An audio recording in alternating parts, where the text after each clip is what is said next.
कभी सोचा है कि हम होली में रंग खेलने से ठीक एक रात पहले इतनी बड़ी आग क्यों जलाते हैं? मतलब खुशियों और रंगों का त्योहार आग की लपटों से क्यों शुरू होता है? देखिए, ज्यादातर लोगों के लिए होली का मतलब है गुलाल, पानी और ढेर सारी मस्ती। लेकिन ये कहानी सिर्फ इतनी ही नहीं है। इसके पीछे एक लौकिक युद्ध है, एक वरदान की कहानी है और एक ऐसे बच्चे की कहानी है जिसने मुश्किल से मुश्किल हालात में भी अपना विश्वास नहीं छोड़ा।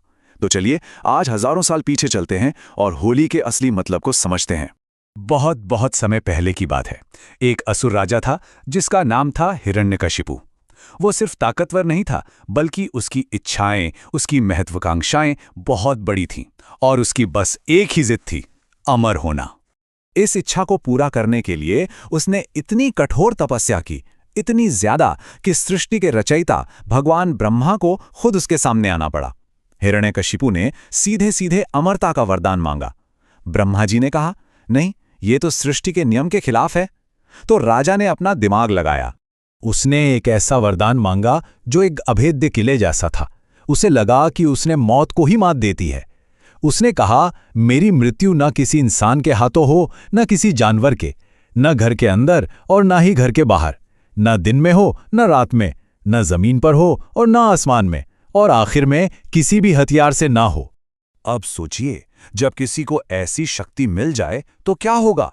उसका अहंकार आसमान छूने लगा। उसने देवताओं की पूजा पर पाबंदी लगा दी और ऐलान किया, मैं ही एकमात्र शक्ति हूं, सिर्फ मेरी पूजा करो। पूरी दुनिया डर से कांप रही थी। लेकिन असली चुनौती उसके अपने ही महल में पनप रही थी, और वो चुनौती कोई सेनापति नहीं, बल्कि उसका अपना बेटा था, प्रहलाद। जरा सोच कर देखिए, एक ऐसा बच्चा जिसके पिता दुनिया के सबसे खतरनाक इंसान है, पर प्रहलाद को कोई डर नहीं था। जहां सारी दुनिया डर के मारे राजा का नाम जप रही थी, वहीं प्रहलाद के दिल और जुबान पर सिर्फ एक ही नाम था, नारायण। अपने ही बेटे की इस भक्ति से राजा आग बबूला हो गया। उसने प्रहलाद को तोड़ने की हर कोशिश की। उसे जहर का प्याला दिया गया, लेकिन प्रहलाद ने उसे भगवान का प्रसाद समझकर अमृत की तरह पी लिया। अगली कोशिश तो और भी भयानक थी। उसे ऊंची चट्टान से नीचे फेंक दिया गया, लेकिन नारायण की कृपा से वो ऐसे आराम से नीचे उतरा मानो फूलों के बिस्तर पर लैंड किया हो। फिर उसे कुचलने के लिए जंगली हाथी भेजे गए, लेकिन उन हाथियों ने भी उस मासूम भक्त के सामने अपने सिर झुका दिए। ये साफ दिखाता है कि जब किसी का विश्वास उसके डर से ज्यादा गहरा होता है ना, तो पूरी कायनात उसकी रक्षा करती है। लेकिन इन चमत्कारों को देखकर भी राजा का दिल नहीं बदला, बल्कि उसका सब्र का बांध टूट गया और उसने अपनी बहन होलिका को बुलाया। और यहां से कहानी उस मोड़ पर पहुंचती है जिसकी वजह से हम होली मनाते हैं। एंट्री होती है होलिका की, राजा की बहन, और उसकी एक बहुत ही खतरनाक योजना। होलिका के पास एक वरदान था, एक ऐसी जादुई शॉल जो उसे आग से बचाती थी। प्लान बहुत ही क्रूर और सिंपल था। वो प्रहलाद को अपनी गोद में लेकर एक धधकती हुई आग में बैठ जाएगी। शॉल की वजह से वो तो बच जाएगी और बच्चा राख हो जाएगा।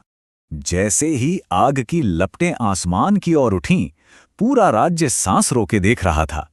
लेकिन तभी भाग्य की एक हवा चली। वो जादुई शॉल जिस पर होलिका को इतना घमंड था, उसके कंधों से खिसक गई और प्रहलाद के चारों ओर लिपट गई। और फिर होलिका, जिसने अपनी शक्ति का गलत इस्तेमाल किया, वो उसी आग में जलकर भस्म हो गई। और प्रहलाद, वो अंगारों से बाहर निकला, बिल्कुल सुरक्षित, और अब भी नारायण का नाम जप रहा था। यही कारण है कि हम होलिका दहन मनाते हैं। ये इस बात का प्रतीक है कि असली सुरक्षा किसी बाहरी शक्ति या पद से नहीं आती, बल्कि आत्मा की पवित्रता से आती है। लेकिन रुकिए, कहानी यहां खत्म नहीं हुई है। अपनी बहन की मौत और अपनी हार से बौखलाया हुआ राजा अब सीधे सीधे प्रहलाद के भगवान को ही चुनौती देने लगा। उसने पास के एक खंभे की ओर इशारा किया और चिल्लाया, अगर तुम्हारा भगवान हर जगह है तो क्या वो इस पत्थर में है? और यह कहकर उसने अपनी गदा से उस खंभे पर जोर से वार किया। खंभा एक जोरदार धमाके के साथ टूट गया और उसमें से प्रकट हुए नरसिंह, आधा इंसान आधा शेर का अवतार। और फिर हिरण्यकशिपु के उस चालाकी भरे वरदान की हर एक शर्त को एक एक करके तोड़ा गया। पहली शर्त, ना इंसान ना जानवर। नरसिंह आधे मनुष्य थे, आधे सिंह। दूसरी शर्त, ना दिन में ना रात में, वो शाम के समय गोधूली बेला में प्रकट हुए। तीसरी शर्त, ना अंदर ना बाहर, नरसिंह ने राजा को महल की दहलीज पर चौखट पर घसीटा। चौथी शर्त, न जमीन न आसमान। उन्होंने राजा को अपनी गोद में लिटा लिया। और आखिरी शर्त, कोई हथियार नहीं। नरसिंह ने अपने तेज नाखूनों से उसका अंत कर दिया। इस तरह अत्याचार का अंत हुआ, न्याय की जीत हुई और अहंकार हार गया। तो ये तो थी होलिका दहन की कहानी, लेकिन फिर अगले दिन ये रंगों का क्या मामला है? आइए अब कहानी के इस सबसे खुशनुमा हिस्से पर चलते हैं। होलिका दहन की आग के बाद दुनिया मानो एक नई शुरुआत करती है। ये रंग बसंत के आने का प्रतीक हैं, नई जिंदगी का प्रतीक हैं।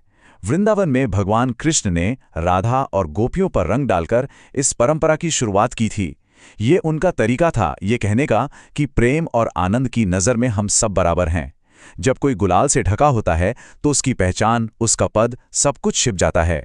न कोई अमीर होता है, न कोई गरीब, न ऊंच न नीच। बस एक इंसान होता है जो बुराई पर अच्छाई की जीत का जश्न मना रहा होता है।